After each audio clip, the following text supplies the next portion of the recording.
Buenos días, hermanos, que el Señor les bendiga. Pues es un gusto, este año nuevamente estar con ustedes, el poder compartir la palabra del Señor, en este caso el primer sermón que me toca a mí de este año. Y vamos a estar meditando un poco, hermanos, acerca de un pasaje muy interesante en el libro de los Hechos. La interpretación del libro de los Hechos, hermanos, es un recuento histórico. Por ende, encontrará pasajes muy extensos como este, que consta de 48 versículos, los cuales vamos a ver el día de hoy. No los veo muy contentos. No, vamos a tratar este contexto grande y trataremos de resumirlo en ciertos puntos que quiero resaltar de este pasaje. Quiero decirle que este pasaje es extenso, hermanos, sí, que tiene muchos puntos teológicos por tratar. Así que le animo a usted que si queda intrigado, que también vaya y lo medite un poco en su casa. Pero quiero que veamos aspectos importantes, como le dije, de este contexto en especial y de un hombre en especial. Para eso quiero que se vaya entonces a Hechos 10. Vamos a hacer, como le dije, unos saltos de texto en los cuales estaré concentrando el mensaje como textos base.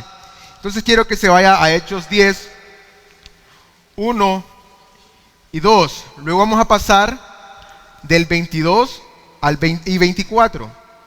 Y por último vamos a pasar del 34 al 35. Y vea cómo hemos aquí abordado esta parte con algunos textos centrales. Me contesta un amén cuando tenga la escritura ahí a mano. Y leemos la palabra del Señor así, entonces, en reverencia, en nombre del Padre, el Hijo y el Espíritu Santo. Dice así, Hechos 10, 1 y 2. Había en Cesarea un hombre llamado Cornelio, centurón de la compañía llamada La Italiana, piadoso y temeroso de Dios con toda su casa. Y hacía muchas limosnas al pueblo y oraba a Dios siempre. Váyase ahora a Hechos 10, 22. Y dice, ellos dijeron, Cornelio el centurón, varón justo y temeroso de Dios, y que tiene buen testimonio en toda la nación de los judíos, ha recibido instrucciones de un santo ángel de hacerte venir a su casa para oír tus palabras. El 24. Al otro día entraron en Cesarea, y Cornelio los estaba esperando, habiendo convocado a sus parientes y amigos más íntimos. Vámonos versículo 34 ahora al 35. Entonces Pedro, abriendo la boca, dijo, en verdad comprendo que Dios no hace acepción de personas, sino que en toda nación se agrada del que le teme y hace justicia. Como introducción, hermanos, desde el principio Dios ha decidido llamar a los hombres, no me estoy refiriendo al género, sino al hombre masculino, al varón. Aquí lo ha llamado a ejercer un sacerdocio que inicia, hermanos, en el hogar. Y esto pasó con Adán y Eva. Dios le dio esa postura a Adán. ¿Qué pasó con Eva, hermanos? ¿Por qué pecó Eva? Por el descuido del sacerdocio de Adán. Si Adán hubiese estado presente, Eva, hermanos, quizás no hubiera pecado. Pero la historia es otra. La historia nos pinta el panorama del descuido de Adán. Dios siempre ha llamado a hombres entonces a ejercer un sacerdocio en el hogar. ¿Para qué, hermanos? Para transmitir la fe verdadera que no se limita solo a una persona. ¿Qué quiere decir esto? Que si Dios ha llamado a un varón a ejercer este sacerdocio, a que se nutra de la palabra, eso no es para el sentido personal únicamente. Tiene que ser a la influencia, hermanos, de la familia. Eso debe ser entonces transmitible especialmente en el hogar. Cada vez que Dios revela su verdad, lo hace con el propósito de que el que va a recibir esta revelación sea obediente a la tal y la comunique. Vea qué interesante eso. Si usted ha recibido revelación de parte de Dios en las Escrituras, ¿usted cree que el fin de Dios es que a usted se le ha revelado y hasta ahí nomás? El fin, hermanos, es que compartamos esa revelación de la palabra de Dios, para así llevar a la mutua edificación. En el relato de Hechos 10, hermanos, veremos cómo el sacerdocio y la obediencia van de la mano. Estas dos van sujetas, llamando a un hombre a guiar espiritualmente su hogar, su casa, su familia, y a un mensajero también dispuesto a obedecer el mandato de Dios, a presentar un evangelio y a que éste sea transmitido fielmente para alcanzar y transformar a una familia. Oremos. Padre Celestial, gracias por tu palabra, Señor. Nosotros creemos, Señor, que el mensaje de tu palabra jamás, nunca, Señor, regresará vacía. Señor, habla a nuestros corazones por medio de este pasaje, Señor, por medio de este relato que tú traes para nosotros el día de hoy. Utiliza a tu siervo, Señor, que ha sido incomodado en este pasaje. Señor, redargúyeme a mí a través de tu palabra, Señor. Señor, y que pueda aplicar el principio, Señor, de la predicación, que es: predicador, predícate a ti mismo. Señor, este mensaje ha tocado mi corazón, este mensaje ha tocado mi familia, Señor. Instrúyeme, Padre, para poder, Señor, ser ese sacerdote que tú has llamado a tu siervo para ejercerlo. Ayúdame también, Señor, a poder transmitir estas palabras en obediencia a tu pueblo, para que tu pueblo también pueda llevar, Señor, en obediencia esta palabra y transmitirla a sus hogares. En el nombre de Cristo Jesús oramos, Señor, siendo tú el centro de este mensaje. Cristo Jesús, en tu nombre oramos. Amén y amén. Si nos vamos al versículo 1, hermanos, para tener un poco el contexto, dice: había en Cesarea un hombre llamado Cornelio. ¿A dónde? En Cesarea. Y vea qué interesante, Lucas nos está presentando un relato histórico acerca de este varón llamado Cornelio. Y Lucas nos hace este recuento histórico, hermanos, no solo para tratar la conversión de este hombre, sino de la manera en que Dios edifica a su iglesia, comenzando desde la cabeza de la familia. ¿Y quién es la cabeza de la familia, hermanos? ¿Quién? Bueno, Cristo dice en sí. Pero ¿a quién puso Cristo para ser la cabeza del hogar? Al hombre. Entonces el hombre, hermanos, es una sombra de Cristo en el hogar. Escuche bien, eso no es sencillo. La sombra de Cristo, el reflejo de Cristo en el hogar. Así que si se siente un poco incómodo, hermano caballero, esta es la palabra del día de hoy para nosotros. Que sea la palabra incomodando su corazón, no Norman. Porque yo, hermano, soy pecador también. Y yo debo también guiarme por la palabra. Como le dije, este mensaje va para mi vida y para mi familia también. Cornelio vivía en Cesarea. ¿Dónde quedaba Cesarea, hermanos? Cesarea quedaba al norte de Galilea. Era una zona portuaria, hermanos, que conectaba con el mar Mediterráneo. Era una zona, hermanos, que los griegos utilizaron como punto focal de conquista y de comercio en Israel. Ya sabemos, el imperio griego ha caído, el imperio romano se ha levantado, pero sabe que muchas de las tradiciones griegas han quedado inmersas en esta tierra. El imperio romano llega, hermanos, y se hace de este lugar con el propósito de que sea siempre ese punto de comercio para generar sus ganancias. En esta ocasión, hermanos, el César ha enviado un hombre llamado Cornelio a ese lugar para que sea el centurión, el centinela, el que cuide los intereses y bienestares comerciales del César en esta región. Así que Cornelio, hermanos, no era cualquier persona. Vea lo que nos dice: Cornelio, centurión de la compañía llamada La Italiana.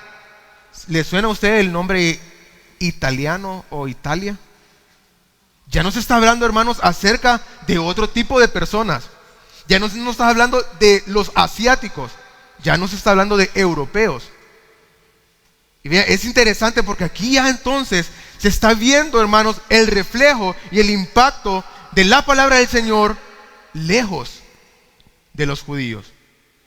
Y nos trae al relato entonces este varón, Cornelio, centurión de la compañía La Italiana. Sabía que el escuadrón de la compañía italiana, hermanos, era lo más top que había en el ejército romano.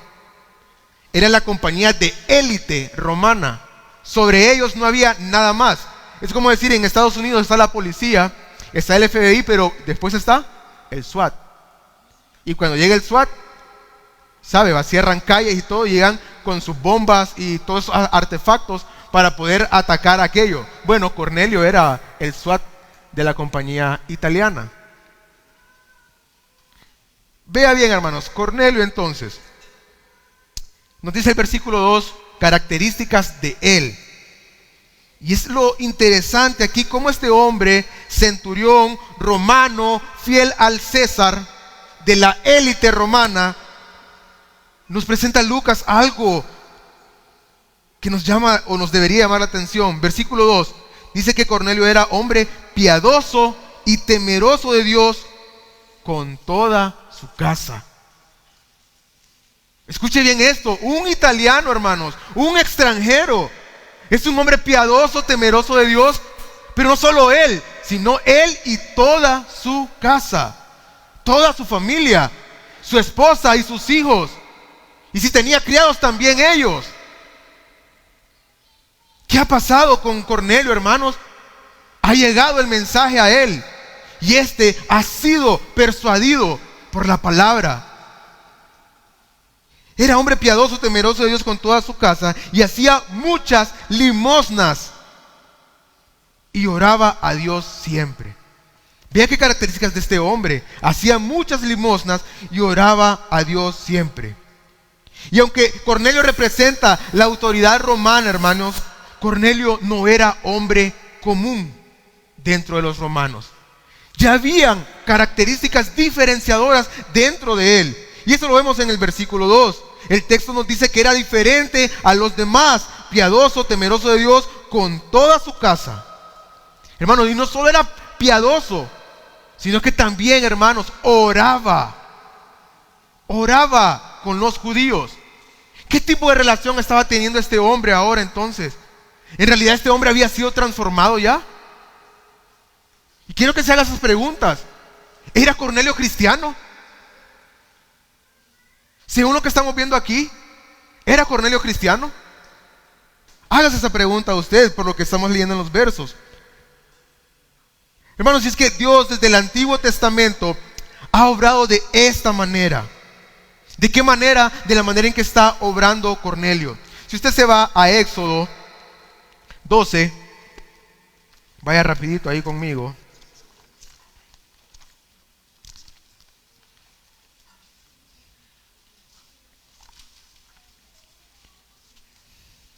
Y si ve bien el versículo 24, dice así: guardaréis esto por estatuto para vosotros y para vuestros hijos siempre.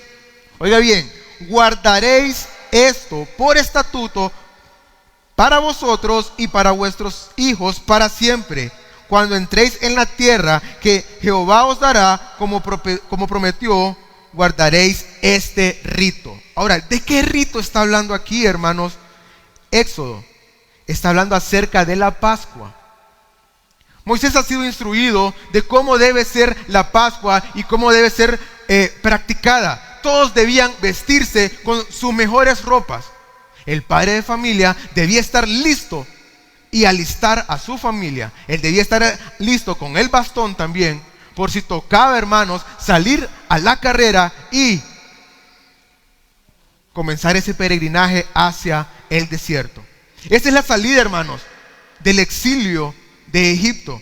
Y se está compartiendo la Pascua, hermanos, el pan sin levadura, las hierbas amargas, el cordero ha sido sacrificado. Se va a comer también la Pascua. Y esto hacían los padres de familia, hermanos, ordenaban su familia a sus hijos y les enseñaban lo que esta práctica significaban. Entonces no solo era celebrar la Pascua, sino que se explicaba a los hijos por medio del Padre, mostrando que la obra redentora se debía transmitir de generación a generación. Y era una obra de redención, hermanos, un corderito siendo sacrificados para poder ser libertados. ¿Recuerda cuál era la maldición? Que todos los primogénitos iban a morir. ¿Iba a haber un acto de redención para ellos? Sí. Si practicaban la Pascua y mojaban el dintel con sangre en su puerta, el ángel de la muerte no pasaría por ellos. Es un acto de redención eso, hermano. ¿Y saben qué? Cornelio había entendido esto. ¿Por qué? Porque vemos que él era un hombre temeroso, piadoso y reverente a Dios. No solo él, sino que toda su familia. Cornelio, hermanos, encaja bien en este patrón que acabamos de explicar de Éxodo, siendo un hombre que asume su responsabilidad espiritual y guía a su familia en el temor de Dios. ¿Qué debe hacer un padre de familia entonces? Debe tomar la responsabilidad espiritual que Dios ha puesto para él. Hermanos, si esto no se hace desde el punto de la cobardía, esto se tiene que hacer con mucha valentía, creyendo de que Dios es el que lo instruye a uno. ¿Y lo instruye por medio de qué? De su palabra. Mi pregunta es, hermanos, ¿estamos instruyendo a nuestros hogares en la palabra del Señor? ¿O nos estamos quedando con la mínima meditación de estos 40 minutos que predicaré el día de hoy?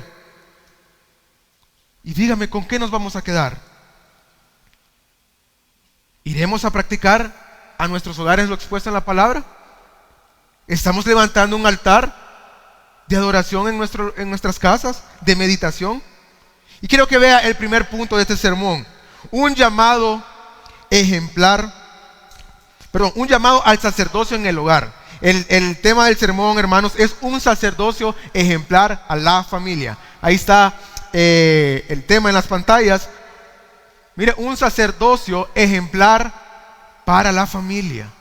Y vea que le pongo la figurita ahí de una familia romana, de lo que era Cornelio y cómo estos hermanos se apegaron a la ley del Señor. Quiero empezar definiendo, hermanos, ¿qué es el sacerdocio? Bueno, el sacerdocio es el oficio, hermanos, que era entregado únicamente a un varón. No va a haber usted sacerdotisas, no. El sacerdocio es únicamente entregado al varón. ¿Y de qué manera lo entregaba el Señor? Bueno, lo entregaba con la función de dirigir espiritualmente a un pueblo o a una congregación por medio de la enseñanza de las Escrituras, llevándolos a la meditación, a la oración, con el fin de nutrir la fe y la piedad, mostrando obras, hermanos, de misericordia, por haber sido alcanzados por misericordia. Esto hace un sacerdote. Ahora, ¿cuál será el sacerdocio en el hogar? Es de igual manera, hermanos. El padre de familia, el varón, es puesto para guiar a su familia en la devoción ¿de qué? De las Sagradas Escrituras, nutriendo a su familia por medio de la palabra y la oración para que su fe en el hogar sea edificada. Al ser la fe edificada, ¿qué cree que pasará? Se mostrarán las obras de piedad, de misericordia y de amor. Esto, hermanos, como acto de gratitud al haber entendido las palabras del Señor. Y eso es lo que Dios quiere para nosotros, amados hermanos caballeros, que nosotros podamos guiar a nuestra familia desde el punto de vista bíblico, desde el punto de vista, hermanos, que Dios ha establecido. Esto no es, hermanos, de machismo. Esto es lo que la Biblia nos dice. Esta es la guía de Dios para el hogar, que el hombre sea el que ejerce el sacerdocio. Sé que habrán, hermanos, casos a excepción, donde quizás el padre de familia ya no está. Pero si el padre de familia no está, ¿quién es el padre de este hogar entonces? Cristo el Señor. Y el miembro que quede en el hogar, hermanos, deberá presentar también a Cristo el Señor como el padre de su casa. Recuerdo a mi madre haber leído las Escrituras y decir que ya no tenía esposo, pero que el esposo de ella sería el Señor. Y eso está en Isaías. Hermanos, cuando yo leo también esta parte, yo soy reconfrontado también. ¿Por qué? Porque aunque no tengo padre físico ya, tengo al padre espiritual, que me guiaba también. Caigo a la razón, hermanos, de esto. Y mi madre, muy obediente también al llamado del Señor, nos siguió nutriendo en la palabra. Y siguió utilizando a otros varones, como el hermano Enoch, a mi tío Ronnie, para hacer y formarnos a nosotros en lo que somos hoy en día. Vea que la situación no queda aquí. Cornelio, hermanos, como le dije, aunque era un hombre común y extranjero, militar y de la élite, decide vivir ya no como un romano común y corriente, sino como un hombre judío piadoso. No solo adopta ciertas prácticas, sino que convierte su hogar en un lugar dedicado a la oración, al temor a Dios y a la misericordia. Su testimonio, hermanos, era tan claro que toda su familia caminaba en la misma devoción que él caminaba. Y este principio, hermanos, es el que se afirma en sermones anteriores que hemos escuchado y en la misma palabra del Señor. Josué 24:15 dice, al final del versículo, porque yo y mi casa serviremos a Jehová. ¿Usted cree que Cornelio había entendido lo que Josué había dicho a su familia? Porque yo y mi casa serviremos a Jehová. Cornelio había visto el actuar de muchos judíos, hermanos, y él había adoptado también estas prácticas. Él escuchó mensajes como este y lo estaba aplicando ahora a su vida y a su familia. Y es lo que nos está mostrando Lucas aquí. Sin embargo, hermanos, Josué aquí no solo habla de una decisión personal, sino de una responsabilidad sacerdotal. Cornelio vive esta misma realidad. Su fe no se queda en lo personal o en lo privado, sino que marca el rumbo de su vida y de su hogar. ¿Cuántos han sido marcados, hermanos, por la palabra de Dios aquí? Levante la mano. ¿Ha sido marcado usted por la palabra de Dios? Mi pregunta es, ¿está marcando usted con eso su hogar?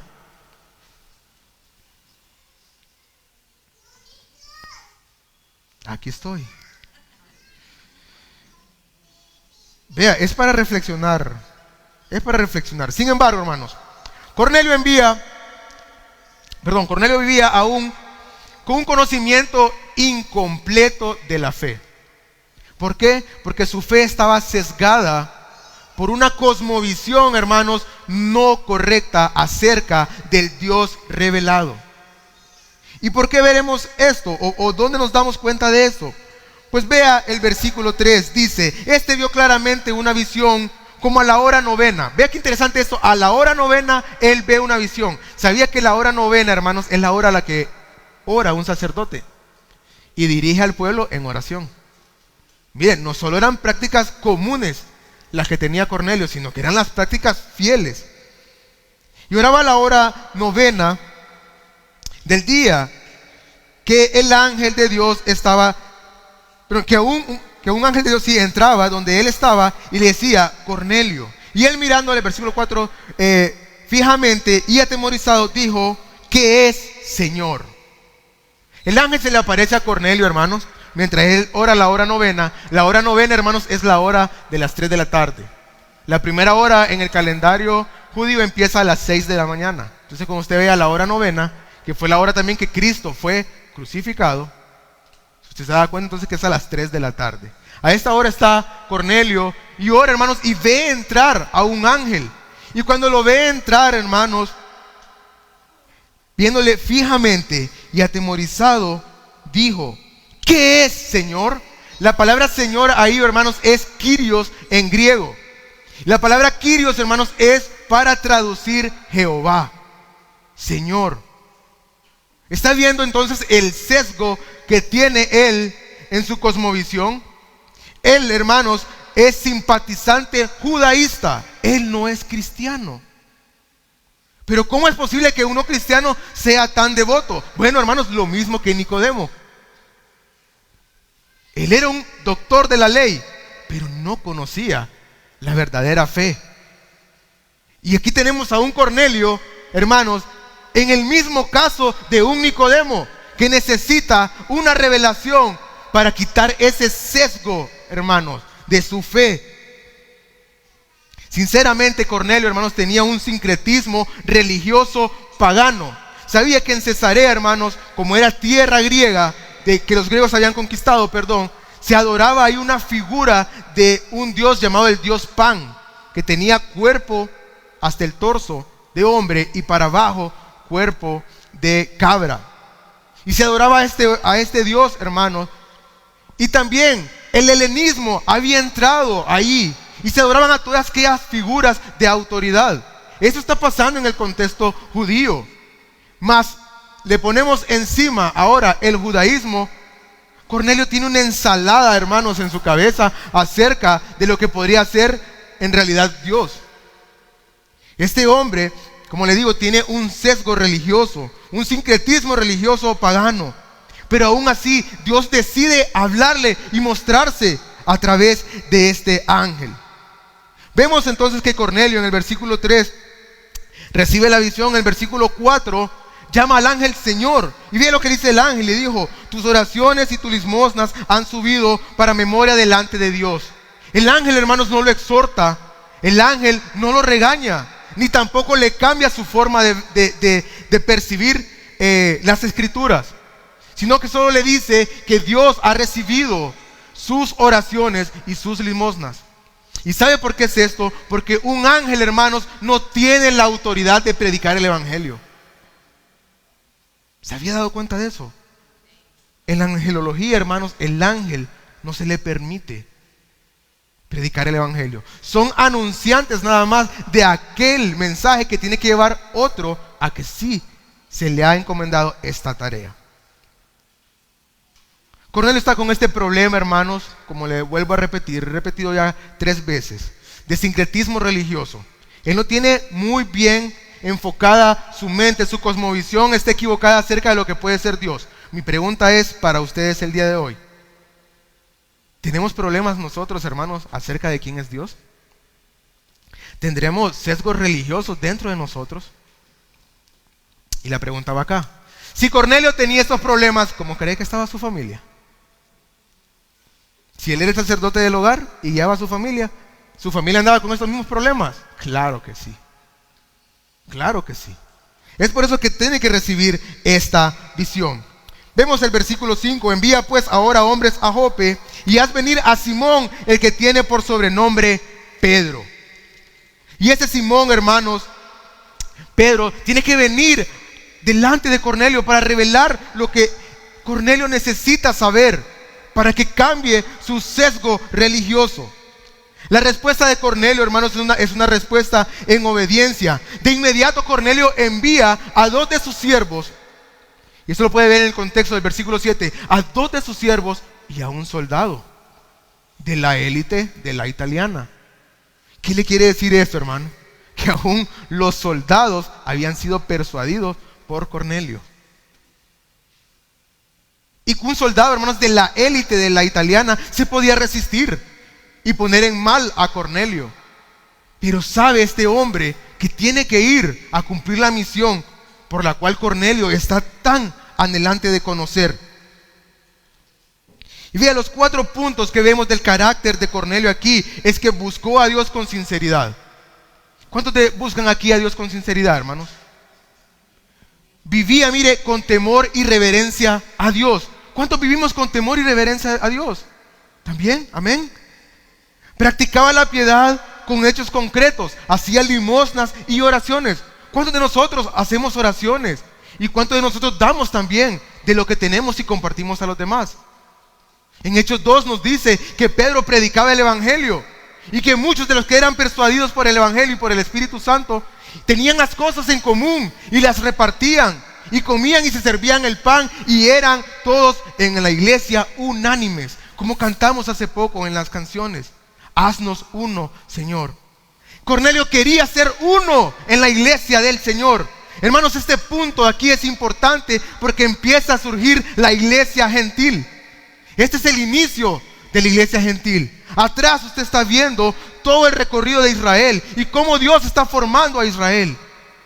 Israel no está completa en su cosmovisión. Le falta una pieza clave para que aprendan a comprender todas las profecías de la antigüedad que los profetas mayores y menores hablaron. Y esas profecías, hermanos, siempre apuntaron hacia Cristo. Una vez que Cristo es presentado, hermanos, en Hechos 1, Jesús les dice antes de que Él se vaya: pero recibiréis poder cuando venga sobre vosotros el Espíritu Santo. Hechos 1:8. Y me seréis testigos, ¿a dónde? En toda Jerusalén, en toda Samaria y hasta lo último de la tierra. Hermanos, ya se había dado testimonio en Jerusalén y ya se había dado testimonio en Samaria. Pero faltaba toda la tierra.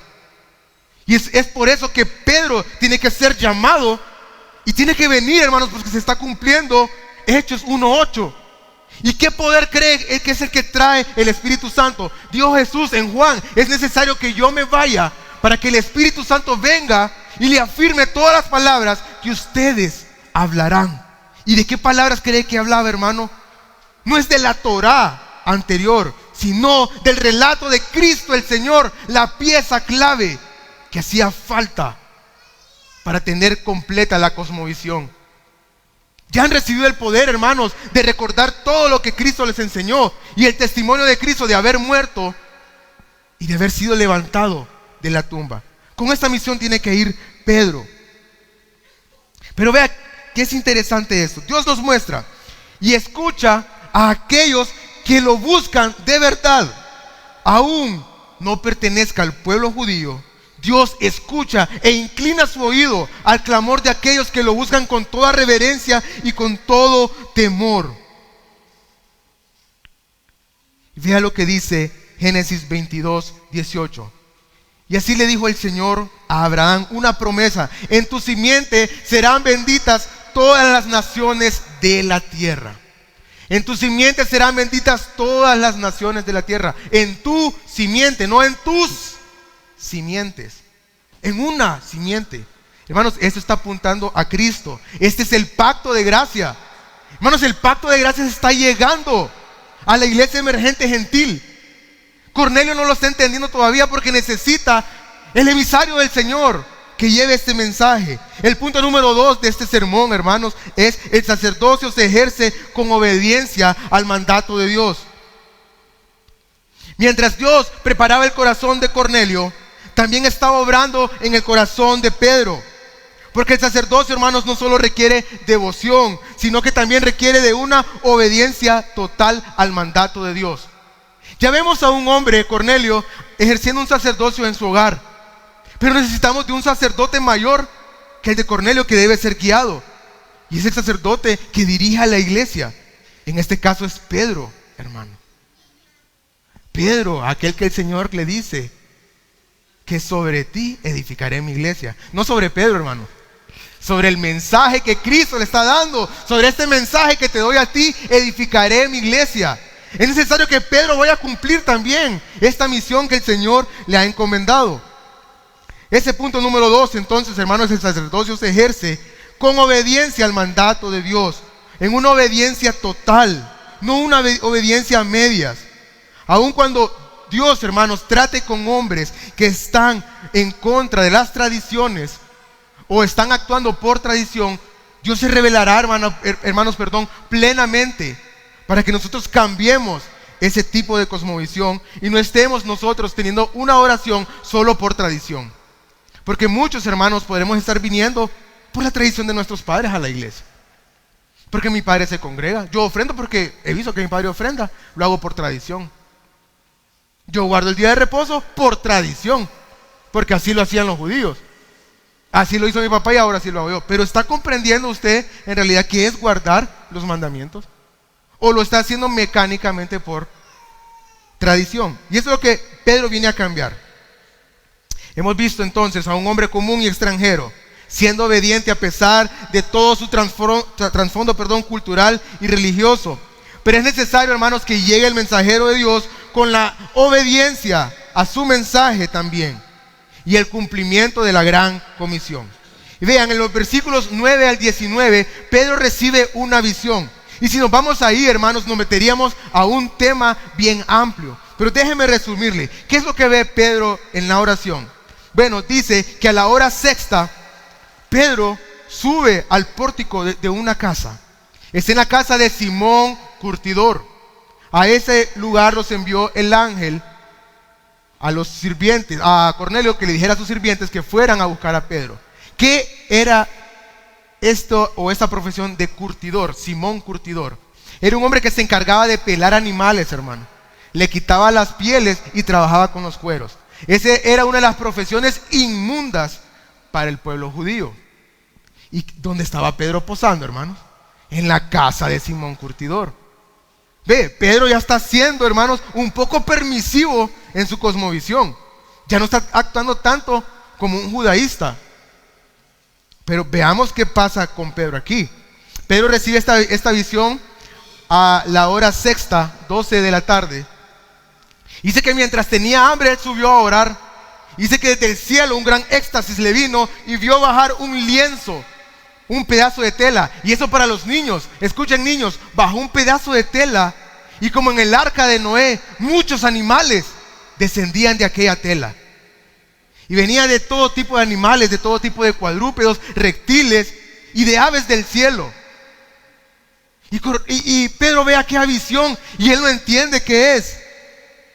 Pero el Señor viene y le dice: levántate, Pedro, mata y come.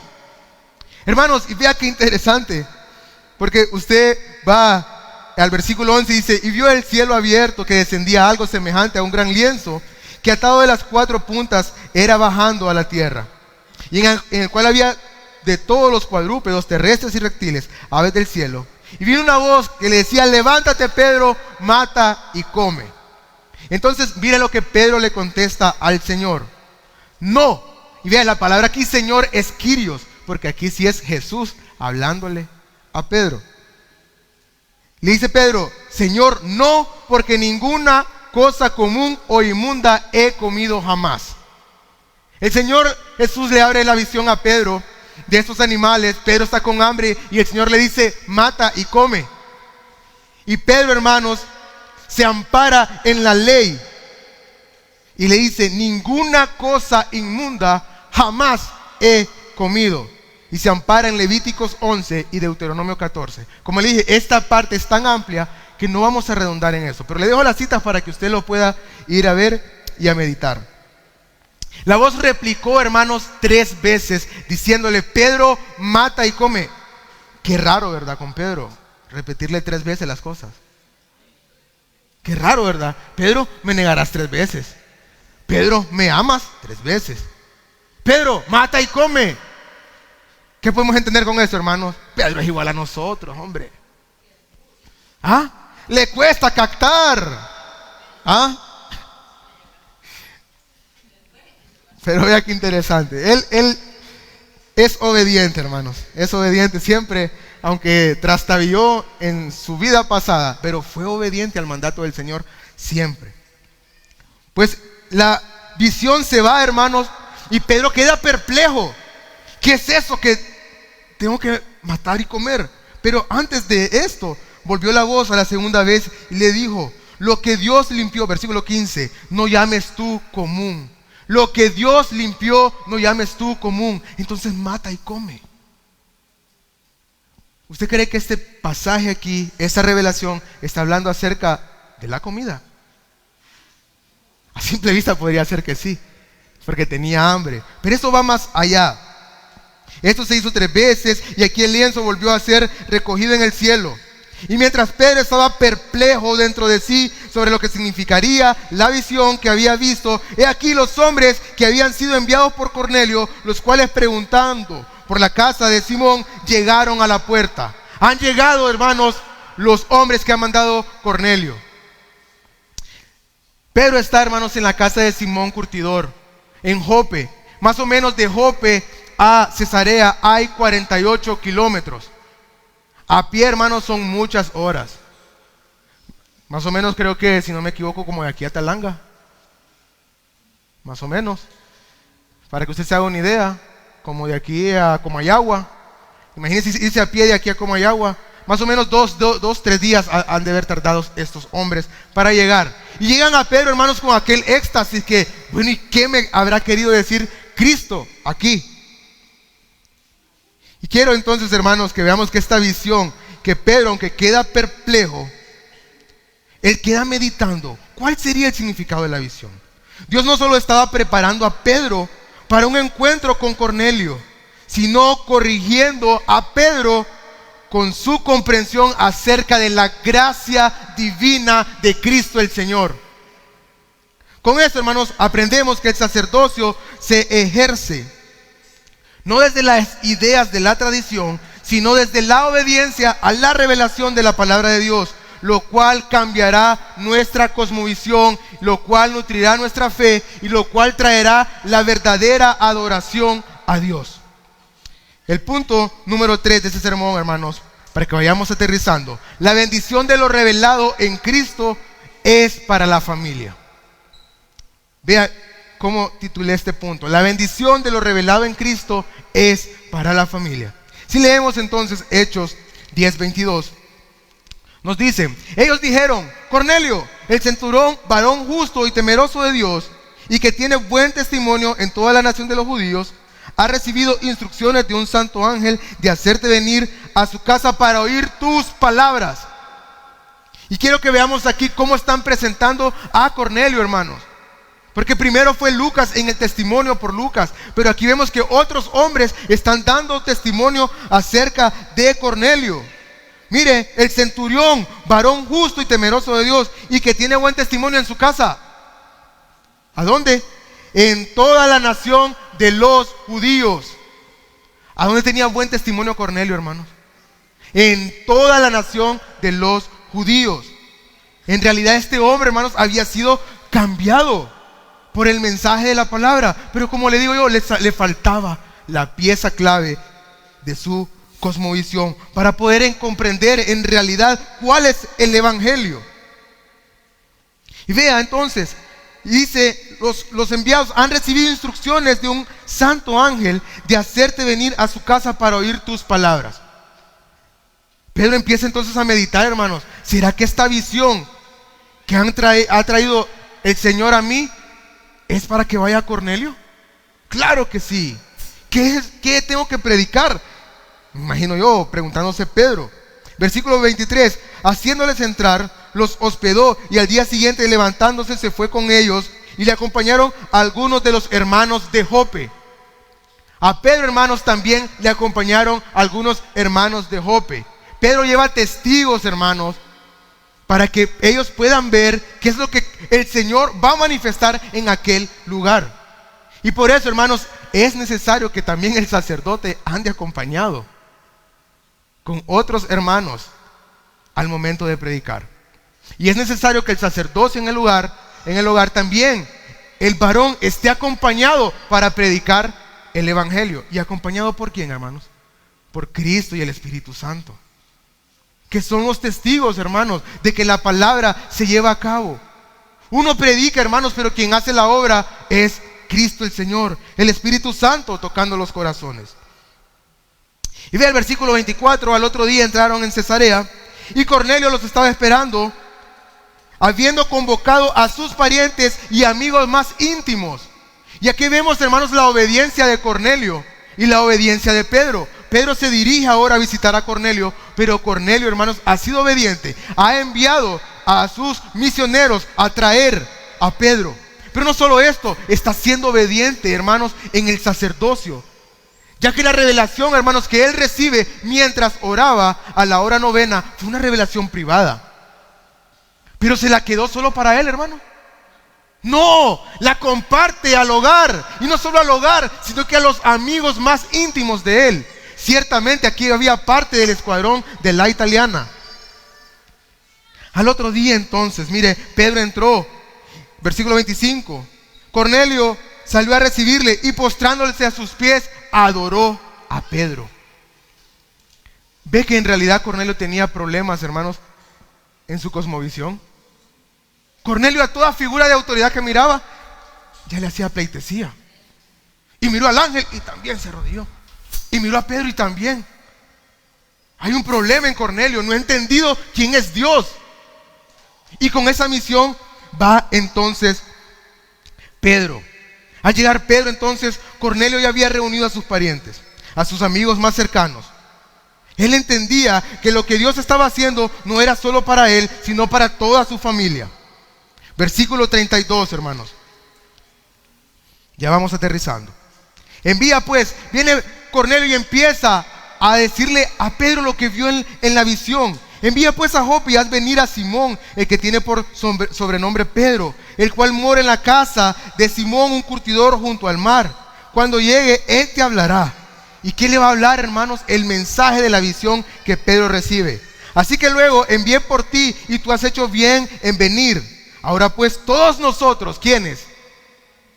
Mire, todos nosotros estamos aquí en la presencia de Dios. Todos nosotros, ¿quiénes, hermanos? su familia y los invitados que él tenía ahí. Y estamos aquí para oír todo lo que Dios te ha mandado. ¿Y qué cree que es lo que presenta Pedro? Viene Pedro, entonces dice versículos 34 y 35. Entonces Pedro, abriendo la boca, dijo: en verdad comprendo la visión, que Dios no hace acepción de personas. No era matar animales y comer, hermanos. No solo se queda ahí, sino que Dios no hace acepción de personas. Y aquello que era común y que Dios ha santificado y ha limpiado, ahora también a estos Dios les es revelado. Mire, si no, versículo 35, que en toda nación se agrada del que le teme y hace justicia. Viene Pedro, hermanos, y entiende esto, tiene una comprensión. Gálatas 3, 7 al 8 nos dice que esto fue lo que comprendió Pedro. El apóstol Pablo lo está exponiendo aquí. Sabed, por tanto, que los que son de fe, estos son hijos de Abraham. ¿Tiene fe usted, hermano? Entonces es hijo de Abraham. Eso es lo que está diciendo Pablo aquí. Y la escritura, previendo que Dios había de justificar por la fe a los gentiles. ¿A quiénes? No solo a los judíos, a los gentiles. Dio de antemano la buena nueva a Abraham, diciendo: en ti serán benditas todas las naciones. ¿Por quién? Por medio de Cristo Jesús. Viene Pedro, hermanos, y dice, versículo 36, Dios envió mensajes a los hijos de Israel, anunciando el evangelio de la paz por medio de Jesucristo. Este es Señor de todos. ¿De quién es Señor Cristo? De todos. Vosotros sabéis lo que se divulgó por toda Judea, comenzando desde Galilea, desde el bautismo que predicó Juan, cómo Dios ungió con el Espíritu Santo y con poder a Jesús de Nazaret, y cómo éste anduvo haciendo bienes y sanando a todos los oprimidos por el diablo, porque Dios estaba con él. Y nosotros ahora somos testigos de todas las cosas que Jesús hizo en la tierra de Judea, en Jerusalén, a quien mataron colgándole en un madero. Le está contando, hermanos, toda la historia de Cristo, Pedro. Pero recibiréis poder para revelar a Cristo, hermanos. Ese es el poder que tenemos nosotros. Ese es el poder con el que ha sido comisionado Pedro, presentar a Cristo. Versículo 40. A este levantó Dios al tercer día e hizo que se manifestase, no a todo el pueblo, sino a los testigos de Dios que había ordenado de antemano, a nosotros que comimos y bebimos con él, después que resucitó de los muertos. Y nos mandó a que predicásemos al pueblo y testificásemos que Él es el que es Dios, y que Dios ha puesto por juez de vivos y muertos. De este dan testimonio todos los profetas, y todos los que en Él creyeren recibirán perdón de pecados por su nombre. Hermano, ¿cuál es el mensaje que está predicando usted en su casa? ¿Está presentando a Cristo? Y ese es el punto que quiero que reflexionemos hoy. Vea que Pedro no viene aquí hablando de éxtasis, hablando de lenguas. No es la idea aquí. La idea siempre ha sido presentar a Cristo. Y si usted mira pasajes anteriores como Pentecostés, que muchos hablaron en lenguas, hermanos, era porque escuchaban en su idioma el mensaje de Cristo. Y aquí está Pedro hablándoles a estos, quizás no en su idioma, pero si usted sigue leyendo del versículo 44 al 48, el Espíritu Santo desciende sobre ellos y empiezan a hablar en lenguas también. Pero empiezan, hermanos, a confesar que Cristo es el Señor en lenguas. De modo que cada uno en su propia lengua podía entender y podía adorar ahora a Cristo el Señor. ¿Qué lenguaje estamos utilizando nosotros en nuestro hogar como sacerdotes? ¿El lenguaje de Cristo, hermanos? ¿O estamos hablando cualquier otra cosa de la cual ni siquiera edifica la familia? Cornelio comprende que lo que le falta a él, hermanos, es el conocimiento de Cristo. Pedro comprende también que lo que le falta a este grupo de personas que ya llevan una vida en devoción es Cristo Jesús, para que su adoración pueda ser guiada al lugar correcto. ¿Estamos guiando nosotros a nuestros familiares a la adoración correcta? ¿Estamos entrando, como lo decía el Salmo 100, por sus atrios con acción de gracias, reconociendo que Cristo ha derramado gracias sobre nosotros? Hermanos, si este mensaje no solo quedó aquí, Viene desde tiempos atrás. Lo vengo conectando, hermanos, desde el Éxodo. Y usted se podrá dar cuenta cómo adelante de los Éxodos, en Josué, se usa una mujer que es común también. Y todavía es prostituta, Rahab. Es gentil, hermanos, y de Rahab viene Cristo. Y después una moabita llamada Ruth. Moabita, hermanos, con los que no se podía juntar el pueblo de Israel. Y de ahí viene Cristo. De ahí viene David, de Ruth. Y de David viene Cristo. Siempre ha sido la idea de Dios, hermanos, que aquellos que Él ha llamado va a depositar siempre fe y la gracia salvífica. Así que espero que usted el día de hoy en su corazón haya gracia y fe para que la pueda traspasar como las generaciones anteriores han traspasado la fe. Decía Charles Spurgeon, hermanos, terminando, la verdadera piedad comienza en el hogar. Aquel que no gobierna bien su propia casa difícilmente podrá honrar a Dios en público. Escuché estas palabras porque son duras, y más a nosotros que nos paramos aquí. Si yo, hermanos, como pastor, estoy gobernando mal mi hogar, ¿cómo cree que voy a venir a gobernar la iglesia? Usted puede ir a su casa y puede ir a leer 1 Samuel capítulo 3 y se dará cuenta cómo andaba Elí. Perdido, ya no predicaba la palabra. ¿Cómo andaban sus hijos? Perdido, profanando el altar del Señor. ¿Cómo andaba el pueblo? Perdido. Por eso eligen a Saúl como rey y desechan a Dios como su rey. Perdidos totalmente. Eso es lo que pasa, hermanos, cuando no hay una cosmovisión cristiana en nuestros hogares. Juan Calvino decía lo siguiente: Dios no solo quiere ser adorado en el templo, sino que cada casa de los fieles sea una pequeña iglesia. Porque Dios ha llamado a familias a formar iglesias. La conclusión: desde Éxodo hasta Abraham, hasta Cornelio, Dios ha mostrado el mismo patrón con el que la familia debe regirse. Él revela su verdad, llama a los hombres a obedecer y bendice a las familias en Cristo Jesús. El sacerdocio ejemplar en el hogar sigue siendo hoy el medio por el cual Dios prepara a las familias para recibir la plenitud de la gracia que es revelada en Cristo Jesús. Oremos.